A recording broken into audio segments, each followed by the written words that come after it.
दोस्तों, मेरा नाम सविता है।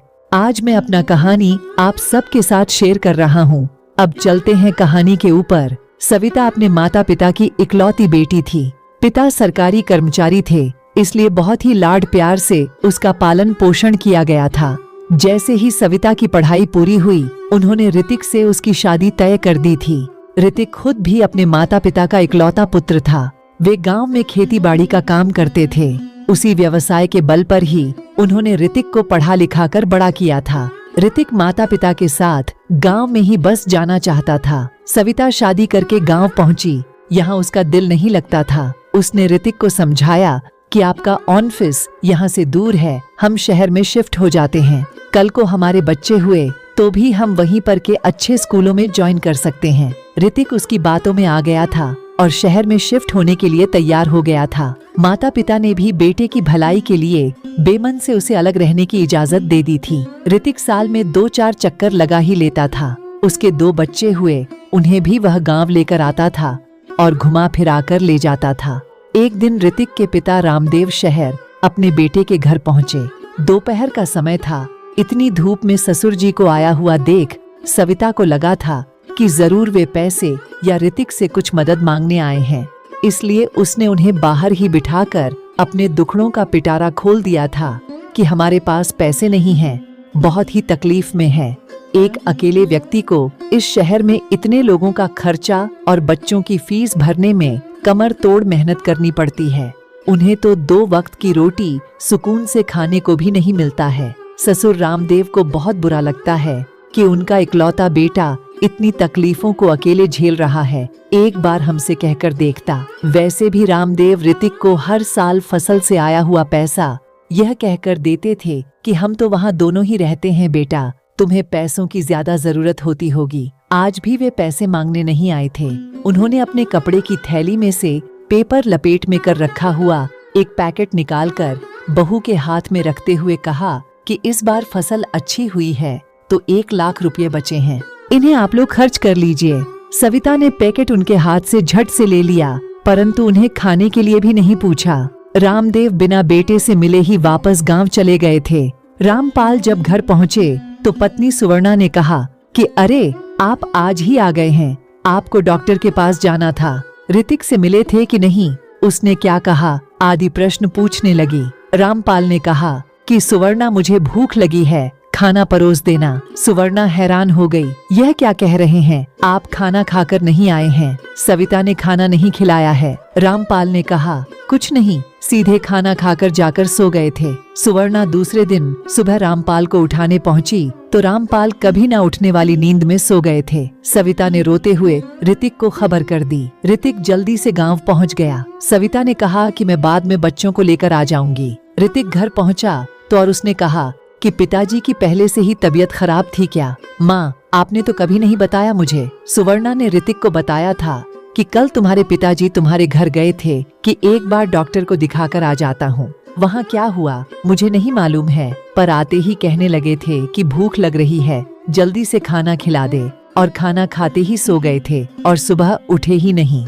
ऋतिक को आश्चर्य हुआ था कि सविता ने उसे पिता के आने की खबर तो दी थी, पर सिर्फ यही बताया था कि वे आए पैसे देकर बिना खाए पिए काम का बहाना बनाकर चले गए थे। माँ की बात सुनकर उसे बुरा लगा कि वह पिता से मिलकर उनका इलाज नहीं करवा सका है। सविता भी अपने बच्चों के साथ गांव में आ गई थी। जब सब लोग चले गए थे तो ऋतिक भी परिवार को साथ लेकर निकल रहा था। तो सविता ने सोचा कि बेटा मुझे भी अपने साथ ले जाएगा, लेकिन उसने एक बार भी नहीं कहा कि माँ हमारे साथ चल। उसका भी कारण था कि सविता ने ऋतिक से कह दिया था कि माँ को यहीं रहने देंगे, क्योंकि वहाँ वह बोर हो जाएगी। यहाँ सब पहचान के लोग रहते हैं, इतना बड़ा घर है, इसे ऐसे ही नहीं छोड़ सकते हैं ना। ऋतिक को भी लगा कि वह सही कह रही है, माँ यहाँ रहे तो ही ज्यादा अच्छा रहेगा। यह सोच माँ को अकेले छोड़कर चले गए। सुवर्णा का पूरा घर खाली हो गया था। पति के साथ ही उसकी हिम्मत भी चली गई थी।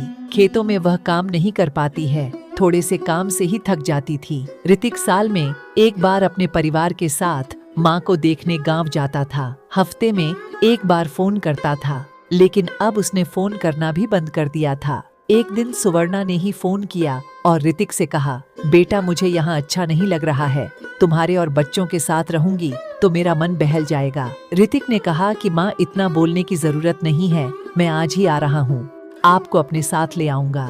अभी वह कुछ और कहता, इसके पहले ही सविता ने उसके हाथ से फोन खींच लिया और कहा कि माँ आप वहाँ रहेंगी तो ही अच्छा रहेगा, यहाँ छोटा सा घर है, ऊपर से पूरे घर में टाइल्स लगे हुए हैं, कहीं आप फिसल कर गिर गई तो लेने के देने पड़ जाएंगे। मेरी बात मानकर आप वहीं रहिए, हम लोग ही आते जाते रहेंगे। ऋतिक ने सविता को डांटा, फिर भी वह अपनी बात पर अड़ी रही। माँ ने उसे समझाया कि बहू के साथ लड़ाई मत कर, मुझे कितने दिन जीना है, आज नहीं तो कल तुम्हारे पिता के पास मुझे जाना ही पड़ेगा। सुवर्णा को अकेले रहते हुए ज्यादा दिन नहीं हुए थे और वह अपने पति ढूंढते हुए उनके पास चली गई थी। कहते हैं ना कि ऊंट भी करवट बदलता है, उसी प्रकार से अब सविता की माँ की तबीयत ठीक नहीं थी। सविता के पिताजी के आकस्मिक निधन के बाद वे बहुत ही अकेली पड़ गई थी और बिना किसी के सहारे के वे कुछ भी काम नहीं कर पा रही थीं। वे बार बार कहती थीं कि सविता अपने साथ मुझे ले जा,